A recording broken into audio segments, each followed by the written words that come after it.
Hello दोस्तों, आज मैं सुनाऊंगा सरपंच का न्याय की कहानी। एक समय की बात है, एक गांव में एक कंजूस व्यापारी रहता था। एक दिन उसकी 100 स्वर्ण मुद्राओं से भरी हुई पोटली कहीं खो गई। उसने अपने गांव के सरपंच के पास अपनी शिकायत दर्ज करवाई। सरपंच ने कंजूस व्यापारी को सलाह दी, देखिए व्यापारी, हम अपने आदमियों को हर जगह भेजकर पोटली ढूंढवाएंगे, लेकिन क्योंकि अब पोटली ढूंढने का और कोई तरीका नहीं है तो अच्छा होगा कि आप पोटली ढूंढने वाले के लिए 10 स्वर्ण की मुद्राएं इनाम घोषित कर दें। कंजूस व्यापारी ने बिना मन से इनाम के लिए हाँ कर दी। उधर वह पोटली रास्ते में पड़ी हुई एक मजदूर को मिली। मजदूर पोटली लेकर व्यापारी के पास देने गया। व्यापारी ने पोटली खुशी खुशी ले ली। उसने मजदूर को धन्यवाद दिया और अपना दरवाज़ा बंद कर दिया। मजदूर ने सोचा व्यापारी ने इनाम के 10 सोने की मुद्राएं लेने अंदर गया होगा, थोड़ी देर में आ जाएगा। वह वहाँ बहुत देर खड़ा रहा। जब कंजूस व्यापारी अब तक नहीं आया तो उसने दोबारा घंटी बजाई।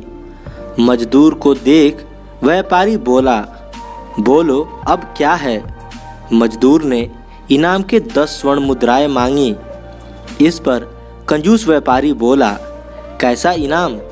मेरी पोटली में 110 स्वर्ण मुद्राएं थी, अब इसमें केवल 100 स्वर्ण मुद्राएं हैं। इसका मतलब तुमने पहले ही इनाम की 10 मुद्राएं निकाल ली। चलो चलो जाओ, कोई इनाम नहीं है। इतना कहकर उसने फिर से दरवाज़ा बंद कर दिया। मजदूर व्यापारी की शिकायत लेकर सरपंच के पास गया। सरपंच ने व्यापारी को पोटली लेकर तुरंत बुलवाया। व्यापारी सरपंच का कहा टाल नहीं सकता, इसलिए वह पोटली लेकर सरपंच के पास पहुंचा। सरपंच ने व्यापारी से अपनी पोटली दिखाने को कहा।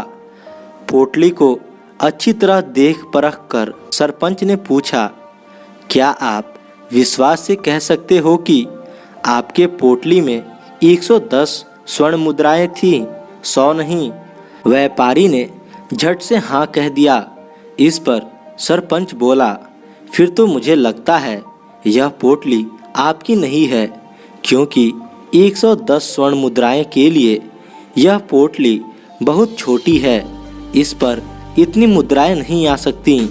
इस पोटली में तो केवल 100 मुद्राएं ही आ सकती हैं। अब सरपंच वह पूरी पोटली उस मजदूर को देते हुए बोला, मजदूर भाई, यह पोटली इन व्यापारी की नहीं है। इनके पोटली में तो 110 स्वर्ण मुद्राएं थे, और क्योंकि इस पोटली का असली मालिक कौन है यह हम नहीं जानते हैं, और न ही अब तक किसी ने 100 स्वर्ण मुद्राएं खोने की शिकायत दर्ज करवाई है। इसलिए मैं यह पूरी पोटली तुम्हें तुम्हारी ईमानदारी के लिए इनाम के तौर पर देता हूँ। व्यापारी कुछ न बोल सका, क्योंकि वह यह बात कह चुका था कि उसकी पोटली में 110 स्वर्ण मुद्राएं थीं। अब सरपंच के सामने वह हाथों हाथ मुकर नहीं सकता था, इसलिए उसे चुपचाप अपनी पोटली मजदूर के हाथों जाते देखनी पड़ी। लेकिन यही उसका सबक था।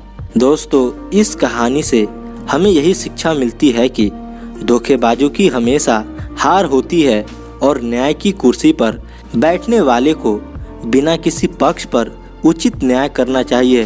सरपंच ने सचमुच बहुत अच्छा न्याय किया। तो दोस्तों, कैसी लगी ये कहानी कमेंट करके ज़रूर बताएं, और ऐसी कहानियाँ सुनने के लिए हमारे चैनल को सब्सक्राइब कर लें और ज़्यादा से ज़्यादा शेयर करें। धन्यवाद दोस्तों।